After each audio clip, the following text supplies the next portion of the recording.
सधैँ काम गरे भन्ने मान्छे उयो ढिँडो चाहिँ खाइन्थ्यो, रोटी चाहिँ खाइन्थेन। मकै भएको खान्छु। कस्तो हरामी चाहिँ नि आमाले फेरि कस्तो राम्रोसँग बनाउनुहुन्छ।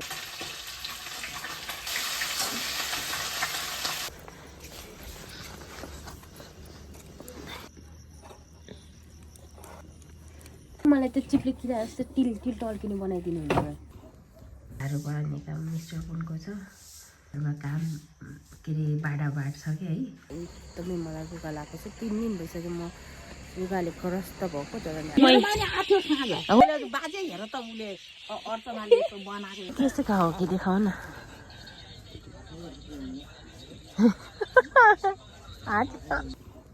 सकेपछि अनि उसलाई नि अनि दल दिने पालो मेरो।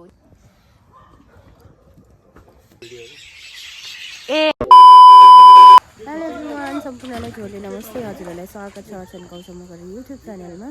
अनि म चाहिँ अहिले आएको छु मासु लिनको लागि। हामी मेरो आवाज सुनेर थाहा सक्नुभयो होला, एकदमै मलाई लुगा लगाएको छ। 3 दिन भइसक्यो म लुगाले करस्त भएको तर अनि आज चाहिँ माछा खाने भनेर हामी माछा लिन लगाएको छौँ बडाइया दाल।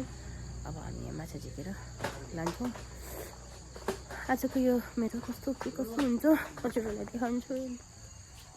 उही हेर्नु ल हेर्नु माछा काँडा भएको भन्नुभएको थियो।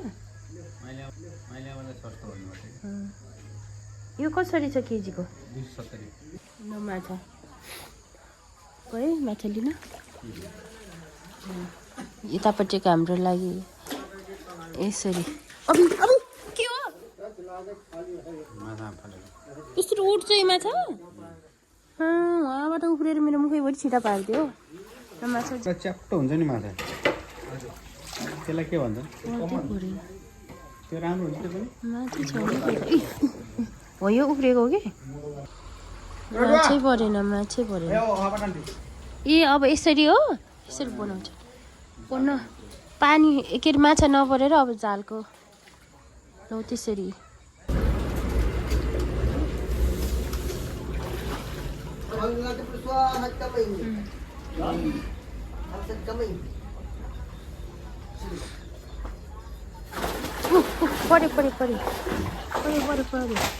पऱ्यो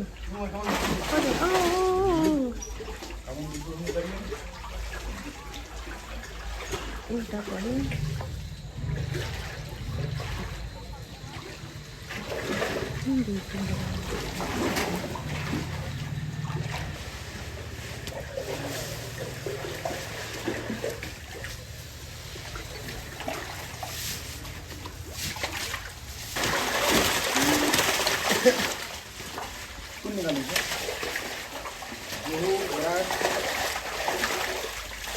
मासु टाइट हुन्छ नि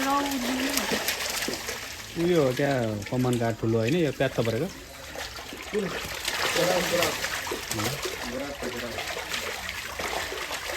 यो चाहिँ ठुलो चाहिँ कति किलो छ जोखिम त? कति 1 किलो? हुन्छ त्यो 2 किलोसम्म भयो भने अर्को नि छ र 2 केजी छ र हैन 2 केजी छ 1.5 केजी अझै एउटा आमा अलि सानो हाल्दैन अर्को पनि लानु। एउटा ठुलो निकाल्नु एउटा अलि सानो अनि एउटा यो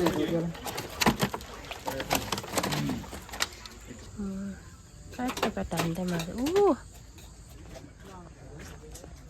कत्रो छ त के ताल सेवामा भन्दा ठुलो हो यत्रो ठुलो खलाएर माछा खाओगे आज? कैसे खाओगे? दिखाओ इधर देखकर कैसे खाओगे दिखाओ कैसे खाओगे दिखाओ ना।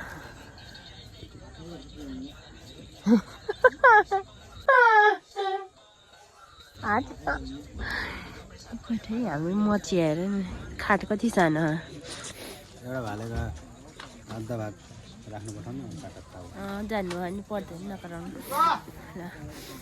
अब नि रुगाले यता सर्दैन मेरो रुगा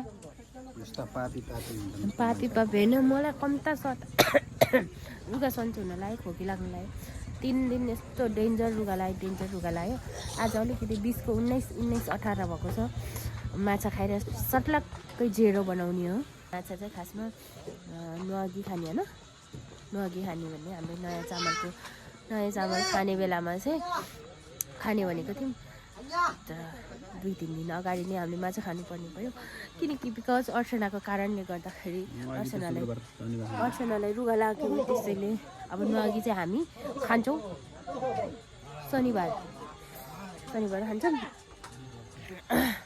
यस्तो विधि यस्तो नराम्रोसँग रुगा लाग्यो कि 81 साँझ मजाले मोमो खाएर सुतेको मान्छे बिहान उठ्दा त रुगा लगाएर खत्तम हिजो त तेल लाग्यो आज पनि तेल लाउनु पर्ने छ आगोमा बसेर मजाले बुढोले 10 दिनुहुन्छ तेल डुवाई होइन रेडी भयो ल अब हाम्रो चाहिँ सामान माछा रेडी भयो यो सानो आमा माइलेमाको लागि उता चाहिँ घरको लागि यो त्यसमा राख्यो भने स्कुटी बाइकमा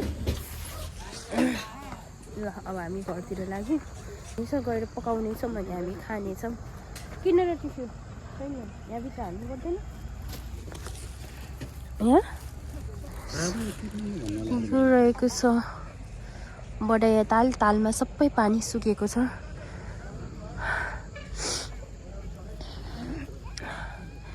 आज यो खाएर मेरो रुगा चिसो फाल्नु छ साथीहरू गयौँ हामी चाहिँ घरतिर ल फर्काउनु यहाँ चाहिँ हाम्रो 2टा टाउको छ मलाई एकदमै चिसो लागेको छ अनि हावाले एकदमै धेरै हान्यो त्यही भएर मैले आजदेखि हेलमेट लगाएर हिँडेको छु पसल आउँदा जाँदाखेरि नै ल साथीहरू अब हामी गयौँ हेर्दै गर्नु होला एउटा बाख्री कराउनु भएको छ पोज देख्यो हेर्नु न 3टाले चारो सबैले यता हेरेछ हाई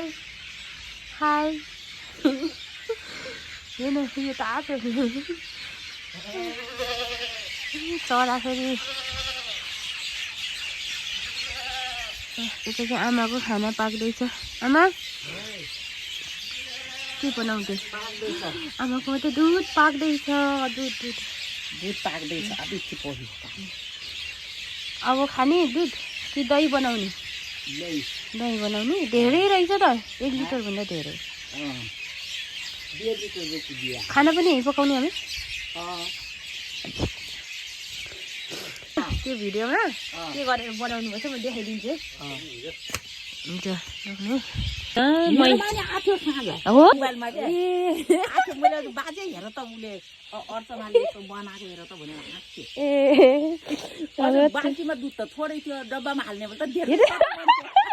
बाबाले सबै चाहिँ हाम्रो करेसाबारी यहाँ टमाटर छ उता बन्दाकोपी फुलकोपी अनि ब्रोकाउली साग अनि यहाँ लसुन अनि वहाँनिर चाहिँ मुला र आलु छ म चाहिँ धनियाँ टिपेर लान्छु माछा मारेर खानुलाई कति चराहरू कराएको छ त्यहाँबाट कति बेला नि कति बजी चाहिँ खानु लाग्यो खै त मोटाले 4 डिग्री आयो साँझ 6 बजीतिर पनि चिया खायो जाडोमा म चाहिँ अब पकाउँछु खाना माछा चाहिँ मैले अघि नै मोलेर राखेको थिएँ थोरै मसला राखेर अनि हामीले चाहिँ आज झोल माछा खाने भनेर अनि यो चाहिँ लसुन प्याज अनि जिरा धनियाँको पेस्ट मैले पिनेर राखिसकेको छु आज आमाले चाहिँ धेरै फ्राई नगरिकन बनाउने भन्नुभएको थियो बाबाले खाना मिल्दैन भनेर सो म चाहिँ अब पकाउनेतिर लाग्छु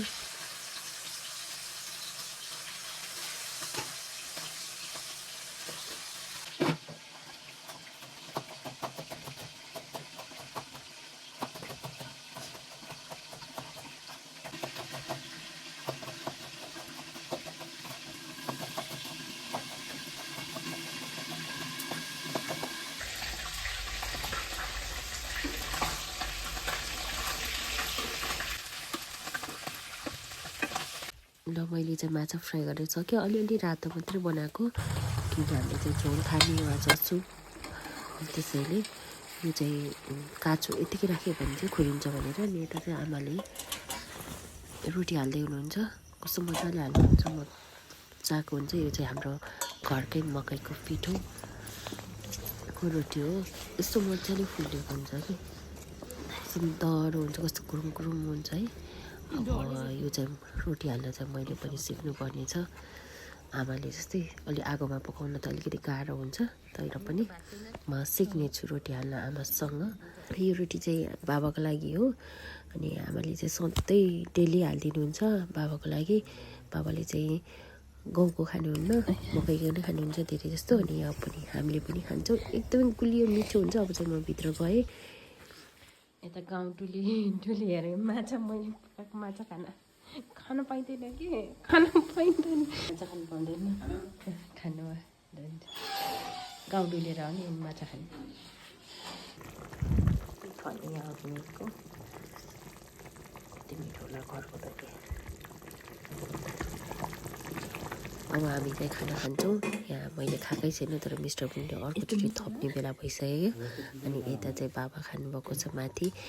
हामी तिनजना चाहिँ सधैँ तल बसेर खान्छौँ, कुर्सी राख्दाखेरि ठाउँ अलि नपुग्ने भयो हाम्रो किचनमा। त्यही पनि हाम्रो घरमा चाहिँ सधैँ हामी सँगै चारजना सँगै खाना खान्छौँ, कोहीले अगाडि पछाडि गरेर खाना नखाने भएर पनि। मेरो काम चाहिँ भाँडा माझेर मैले सकेँ। अब झाडु बढाल्ने काम मिस्टर पुनको छ। हाम्रो घरमा काम के अरे बाँडाबाँड छ कि है, आधी एउटाले गर्ने आधी एउटाले गर्ने। सो कस्तो फिल भएको छ मिस्टर पुन? लाज लागेर खुसी छ नि काम गर्नु पाउँदा? साँच्चै हाम्रो सधैँ म खाना पकाउने अनि मेरो बुढो हुनुहुन्छ मिस्टर पुन, उहाँले चाहिँ झाडु पोछा गर्ने। भाँडा भयो तपाईँले, मैले धेरै मात्दैन, तपाईँले कहिले कसो मात्रै धेरै नाटक नगर्नु। अभि होइन, आज लुगा लगाएर मात्रै झुट बोल्ने होइन है, मैले कहिले कसो मात्रै हो, मैले नसक्दा लुगा लागेको बेला पुरै मान्छेलाई तर्साएको छ। झुट बोल्ने, कहिले कसै 2 दिन धोएर सधैँ काम गरेँ भन्ने मान्छे यही हो। ल अहिले म चाहिँ लुगा लगाएदेखि 2 दिन भयो, तेल दल्नलाई आगो तापेर तेल दल्नलाई साह्रै चिसो लाग्यो। हामी चाहिँ माइलामाको गोठमा आएर यहाँ तेल लाउँछौँ, आगो ताप्छौँ। मिस्टर पुन आउनुभयो, मिस्टर मलाई मजाले तेल दलिदिनुहुन्छ। 2 दिन भयो मेरो सेवा गर्नलाई लाग्नु। 3 दिन भयो रुगा लगाएदेखि है, रुगा लगाए झुट बोले होइन कि, तेल त हिजोबाट दलेको होइन। तपाईँको साथी हेर्नु त उहाँ पछाडि एकछिन यसरी हिजो नि यसो मजाले अलिकति भयो नि हल्का भएको थियो सुत्दाखेरि। अब अहिले पनि लाउनु पर्यो, धेरै तातो खाएर माथिको छालै गयो कि, झोल झोल झोल झोल खाने भन्दा भन्दा माथिको छाला नै गयो। तर यस्तो मिठो भयो थियो। मलाई चाहिँ आजभोलि के भएको, मकैको रोटी यस्तो मिठो लाग्छ। बाबाले खानुहुन्थ्यो, बाबाले खाने सँगसँगै मलाई पनि मिठो लाग्न लागिसक्यो। पहिला खाँदैन नि त, ढिँडो चाहिँ खाइन्थ्यो, ढिँडो रोटी चाहिँ खाइन्थेन। कस्तो हरामी हो कस्तो होला। अनि अहिले चाहिँ नि आमाले फेरि कस्तो राम्रोसँग बनाउनु हुन्छ, अघि देखाइहाल्यो नि, हेर्नुभयो होला मजाले। अनि कस्तो डह्रो कुरुम कुरुम गरेर हुन्छ क्या, अझ भोलिपल्टको बासी त झन् कुरुम कुरुम हुन्छ। त्यही भएर मलाई पनि खानु मिठो लगाएर मैले फेरि एउटा मकैको रोटी, मिस्टर पुनले 3 थाल खानुभयो, 3 चोटि थपेर खानुभयो। अब 2 चोटि, एकचोटि मैले आफै हालेँ। त्यो उसको र तपाईँको साथीको तपाईँको अनुहार एउटै देखे जस्तो राम्रो, सेम। यार बाबु के भने यार भाउजू भन्। अभि भाउजू, म त्यस्तोको भाउजू होइन है। हामीलाई चाहिँ माइली आमाको गोठ यता उता अगाडि थियो, अगाडिबाट यहाँ साडीदेखि हामीलाई सजिलो पर्छ, राम्रो पर्छ। यसरी आगो ताप्न पाइएको छ। केही पकाउनु पऱ्यो भने मिलिहाल्यो। माइली आमाले त पकाउनु हुन्छ सानो सानो, हामीले चाहिँ पकाउँदैनौँ। तर जाडो महिनामा त आनन्द हुन्छ, सबैजना यहाँ बसेर आगो तापेर हुन्छ। उहाँको जब एकदमै खाली भयो, त्यसले हग्यो हेर्नु त, हगिछ साथीहरू, त्यसले हगी गरिदियो। भरि लगाइदिनुहुन्छ मिस्टर पनि। मैले यस्तो गरेँ कस्तो होइन आफ्नो हात लुलो हुन्छ नि आफूले गर्दाखेरि अनि अरूले गरिदिएको कस्तो डर झन् उसको हात त आम्मामा यस्तो कडक छ कि कडक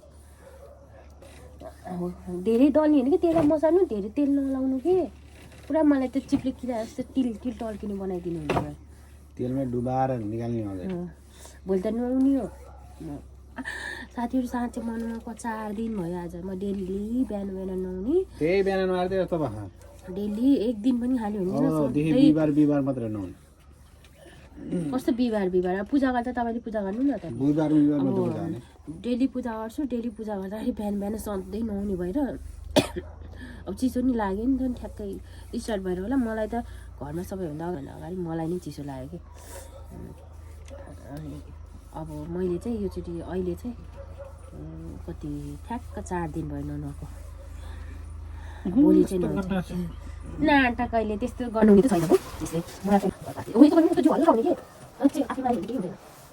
यस्तो तेल लगाएको शरीर पऱ्यो होइन भोलि बिहान उठ्दा त मलाई त रुगाले छ्याङ्ग छोडेको मैले माछाको कमाल हुन्थ्यो औषधिको नि नभएर माछाको कमाल हुन्थ्यो हिजो अस्ति त झन् सिकिस्तै थियो झन् गाह्रो थियो तर अहिले चाहिँ अलि राम्रो भएको छ ल अब हामी चाहिँ सुत्न जान्छौँ थ्याङ्क यू सो मच जतिजनाले अहिले अन्तिमसम्म हेरिदिनु भयो धन्यवाद भन्दै बुढो बाई बाई बाई बाई भोलि म छिट्टै सन्चो हुन्छु मेरो अर्को नेक्स्ट ब्लगमा मेरो आफ्नै आवाजमा आउनेछु आफ्नै आवाजमा आउनेछु अहिले म नाकले बोलिरहेको छु नि त टेर भएछ अहिले तेल दल्नुभन्दा नमान्ने भोलि पर्सि अनि आफूलाई लाग्दा अहिले लाउँदाखेरि के हुन्थ्यो अनि लगाइसकेपछि अनि उसलाई नि अनि दलिदिने पालो मेरो हो नि त टर्न बाई हामी चाहिँ गयौँ बाई बाई साथीहरू गुड नाइट